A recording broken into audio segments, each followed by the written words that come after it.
Welcome back to our YouTube channel spoken English app. आज हम सीखेंगे आर्टिकल्स के बारे में। आर्टिकल्स मोस्टली 3 पार्ट्स के होते हैं, articles a an and the. सबसे पहले हम सीखेंगे आर्टिकल ए और एन के बारे में। आर्टिकल ए और एन का मतलब होता है एक। जब भी कोई सेंटेंस में हमें कोई एक ही चीज के बारे में बात करनी होती है, तभी सेंटेंस में आर्टिकल ए और एन का यूज होता है। For example, this is a mango, यह एक मैंगो है। दैट इज एन एप्पल, वह एक सफरजन है। दिस इज अ काव, यह एक काव है। दैट इज एन एलिफेंट, वह एक हाथी है। लेकिन इस सेंटेंस में कोई सेंटेंस में आर्टिकल ए का यूज हुआ है और कोई सेंटेंस में आर्टिकल एन का यूज हुआ है। तो कौन से सेंटेंस में आर्टिकल ए का यूज करना है और कौन से सेंटेंस में आर्टिकल एन का यूज करना है, चलो सीखते हैं। जब भी कोई सेंटेंस में मेन वर्ड की शुरुआत alphabet A E I O U से स्टार्ट हो, तभी हम सेंटेंस में आर्टिकल एन का यूज करते हैं। For example, that is an apple, तो ये सेंटेंस में एप्पल है वो मेन वर्ड है, और जिसमें एप्पल की स्पेलिंग में फर्स्ट अल्फाबेट है वो ए है। तो ए है वो वोवेल्स है, तो वोवेल्स है इसीलिए हम सेंटेंस में आर्टिकल एन का यूज करेंगे। नेक्स्ट है दैट इज एन एलिफेंट। जिस सेंटेंस में एलिफेंट है वो मेन वर्ड है और एलिफेंट की स्पेलिंग में फर्स्ट अल्फाबेट है ई, तो वो एक वोवेल्स है, इसीलिए हमने सेंटेंस में आर्टिकल एन का यूज किया है। एक चीज हमेशा ध्यान रखें कि जब भी कोई सेंटेंस में हम कोई भी आर्टिकल का यूज करें, तो सबसे पहले हमें ये चीज ध्यान रखनी है कि सेंटेंस सिंगुलर है या प्लूरल है। सिंगुलर यानी एक वचन और प्लूरल यानी बहुवचन। जब भी कोई सेंटेंस एक वचन हो, सिंगुलर हो, तभी हम आर्टिकल ए या एन का यूज कर सकते हैं। आप देख सकते हैं कि इस सारे सेंटेंस में कोई एक ही चीज के बारे में बात हुई है और उसका मतलब भी यही होता है कि ए और एन का मतलब भी यही होता है कि एक। तो जब भी कोई सेंटेंस सिंगुलर एक वचन हो, तभी हम सेंटेंस में आर्टिकल ए और एन का यूज कर सकते हैं। अ बॉय, एक बॉय। अ बुक, एक बुक। अ कार, एक कार। अ पैरोट, एक पैरोट। स्कूल, एक स्कूल। सेम ऐसे ही आर्टिकल एन, कि आर्टिकल एन में जब भी कोई वर्ड्स की शुरुआत ए ई आई ओ यू वो 5 वोवेल से स्टार्ट होती है, तभी हम सेंटेंस में आर्टिकल एन का यूज कर सकते हैं। फॉर एग्जाम्पल, एन आंट मतलब एक कीड़ी। एन एप्पल, एक सफरजन। एन एग, एक अंडा। एन ऑरेंज, एक ऑरेंज। एन अम्ब्रेला, एक अम्ब्रेला। नेक्स्ट हम सीखेंगे आर्टिकल द के बारे में। आर्टिकल द को डेफिनेटिव आर्टिकल भी कहा जाता है। डेफिनेटिव आर्टिकल मतलब निश्चित आर्टिकल, उसमें बहुत सारे रूल्स है, तो चलो सीखते हैं वो रूल्स के बारे में। फर्स्ट रूल्स है कि किसी निश्चित या खास वस्तु की व्यक्ति के लिए यूज होता है। कि जब भी कोई सेंटेंस में कोई निश्चित व्यक्ति, एनिमल, बर्ड या कोई भी चीज, खास चीज के बारे में सेंटेंस में बात की हो, तभी सेंटेंस में हम आर्टिकल द का यूज कर सकते हैं। For example, give me the book, मुझे वह बुक दो। जिस सेंटेंस में निश्चित है कि मुझे वही बुक चाहिए, कि मुझे वो बुक दो, तो इसीलिए ये सेंटेंस में आर्टिकल द का यूज हुआ है।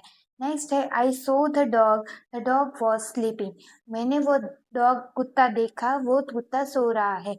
इस सेंटेंस में बताया गया है कि एक एक कुत्ता उसने देखा और वो कुत्ता सो रहा है, जो निश्चित है कि वही कुत्ता, जो कुत्ता उसने देखा है वही कुत्ता सो रहा है, इसीलिए सेंटेंस में आर्टिकल द का यूज हुआ है। नेक्स्ट है let's go the park near our school, कि चलो हम पार्क चलते हैं जो हमारे स्कूल के नजदीक है। इस सेंटेंस में भी निश्चित है कि जो पार्क हमारे स्कूल के नजदीक है वही पार्क में हमें चलना है, तो इसीलिए ये सेंटेंस में आर्टिकल द का यूज हुआ है। नेक्स्ट है the water in this bottle is cold, कि वह बोतल का पानी ठंडा है, जिसमें निश्चित है कि यही बोतल का पानी है वो ठंडा है, इसीलिए सेंटेंस में आर्टिकल द का यूज हुआ है। इन शॉर्ट, जो भी सेंटेंस में कोई भी निश्चित व्यक्ति, एनिमल, बर्ड या फिर कोई भी चीज हो, कोई निश्चित चीज हो, उसके बारे में बात हो, तो हम सेंटेंस में आर्टिकल द का यूज कर सकते हैं। नेक्स्ट रूल है कि जो दुनिया में सिर्फ एक ही हो, कि जैसे कि जो भी कोई सेंटेंस में कोई ऐसी चीज की बात हो जो चीज दुनिया में सिर्फ एक ही हो, तभी ये वो सेंटेंस में हम आर्टिकल द का यूज कर सकते हैं। For example, the sun rise in the east, सूरज पूर्व की दिशा में उगता है। तो सूरज है वो एक ही है, दुनिया में सिर्फ एक ही सूरज है, इसीलिए इस सेंटेंस में हमने आर्टिकल द का यूज किया है। नेक्स्ट है द अर्थ अराउंड द सन। इस सेंटेंस में अर्थ और सन दोनों दुनिया में एक ही है, इसीलिए उसके आगे आर्टिकल द का यूज हुआ है। नेक्स्ट है the sky is blue, Akash blue colour का है। तो जो स्काई है वो सिर्फ दुनिया में एक ही है, इसीलिए उसके आगे आर्टिकल द का यूज हुआ है। द मून इज ब्यूटीफुल, चांद सुंदर है। तो जो चांद है वो सिर्फ एक ही है, इसीलिए चांद के आगे आर्टिकल द का यूज हुआ है।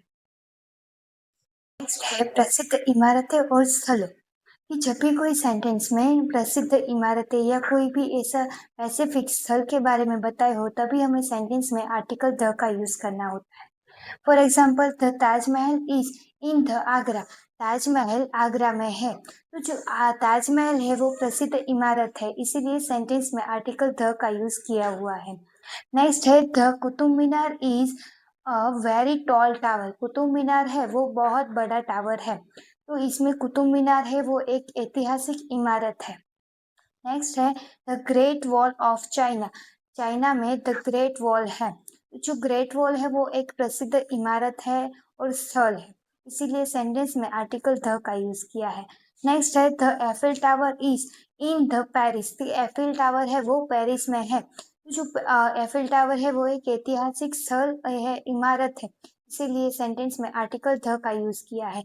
जब भी कोई सेंटेंस में कोई भी प्रसिद्ध इमारत हो या भी कोई स्थल स्पेसिफिक स्थल के बारे में बताए हो, तभी सेंटेंस में आर्टिकल द का यूज होता है। नेक्स्ट है कि नदियां, सागरों, महासागरों और पहाड़ों में, जब भी कोई सेंटेंस में ये सारी चीजें आती है, तभी हमें सेंटेंस में आर्टिकल द का यूज करना होता है। कि जब भी कोई सेंटेंस में नदी की बात हो, सागर की बात हो, महासागर की बात हो या फिर कोई पहाड़ों की बात हो, तभी सेंटेंस में आर्टिकल द का यूज होता है। For example, the Ganga is the longest river river in the India, कि गंगा नदी है वो इंडिया की सबसे बड़ी नदी है। तो गंगा है वो एक नदी है और वो सिर्फ एक ही है, इसीलिए ये सेंटेंस में आर्टिकल द का यूज होगा। नेक्स्ट है द इंडियन ओशन, कि हिंद महासागर, वो भी एक सागर है, महासागर है, इसीलिए ये सेंटेंस में भी आर्टिकल द का यूज हुआ है। नेक्स्ट है the Himalayas are in the north of India, Himalaya Bharat की उत्तर दिशा में है। तो जो हिमालय पर्वत है वो एक पहाड़ है, इसीलिए इसमें आर्टिकल द का यूज होता है। नेक्स्ट है the Pacific ocean is in the deepest ocean, तो जो पैसिफिक महासागर है वो बहुत गहरा है। तो जो पैसिफिक महासागर है वो एक महासागर है, इसीलिए सेंटेंस में आर्टिकल द का यूज हुआ है। नेक्स्ट है पवित्र ग्रंथों, समाचार और पत्रिकाओं। कोई जब भी कोई सेंटेंस में पवित्र ग्रंथ, समाचार और कोई पत्रिकाओं के बारे में बात हो, तभी सेंटेंस में आर्टिकल द का यूज होता है। फॉर एग्जाम्पल, रामायण, की रामायण एक ग्रंथ है, तो उसके आगे आर्टिकल द का यूज होता है। द कुरान, कुरान भी एक पवित्र ग्रंथ है, इसीलिए उसके आगे भी आर्टिकल द का यूज होता है। जब द बाइबल, की बाइबल है वो भी एक ग्रंथ है, इसीलिए उसके आगे आर्टिकल द का यूज होता है। नेक्स्ट है I read the times of India every day, मैं टाइम्स ऑफ इंडिया रोज पढ़ती हूँ। कि टाइम्स ऑफ इंडिया है एक समाचार पत्र है, तो वो मैं रोज पढ़ती हूँ। तो टाइम्स ऑफ इंडिया एक समाचार पत्र है, इसीलिए उसके आगे आर्टिकल द का यूज हुआ है। नेक्स्ट है दिशाओं के नाम के आगे, जब भी सेंटेंस में कोई दिशा की बात हो, कोई भी दिशा के बारे में बताए हो, तभी सेंटेंस में आर्टिकल द का यूज होता है। For example, the west, the north, इस तरह से जब भी सेंटेंस में कोई दिशा का प्रयोग किया हो, तभी सेंटेंस में आर्टिकल द का यूज होता है। नेक्स्ट है पूरे जाति, जाति का या कोई वर्ग की बात हो, तभी आर्टिकल द का यूज होता है। कि जब भी कोई सेंटेंस में पूरी जाति या कोई भी वर्ग के बारे में बात हो, तभी सेंटेंस में आर्टिकल द का यूज होता है। For example, the cow was so useful animal, कि जो गाय है वो बहुत यूजफुल एनिमल है। तो जो इस सेंटेंस में पूरी गायों की बात को हो रही है, सारे गायों के वर्ग की बात हो रही है, इसीलिए ये सेंटेंस में आर्टिकल द का यूज हुआ है। नेक्स्ट है the dog is a faithful animal. कुत्ते हैं वो वफादार प्राणी है। तो इस सेंटेंस में भी पूरे कुत्ते जाति की बात हो रही है, इसीलिए ये सेंटेंस में आर्टिकल द का यूज हुआ है। इसी तरह से इंग्लिश सीखने के लिए फॉलो करें हमारी चैनल को और इस वीडियो को लाइक, कमेंट और शेयर जरूर करना। Thank you.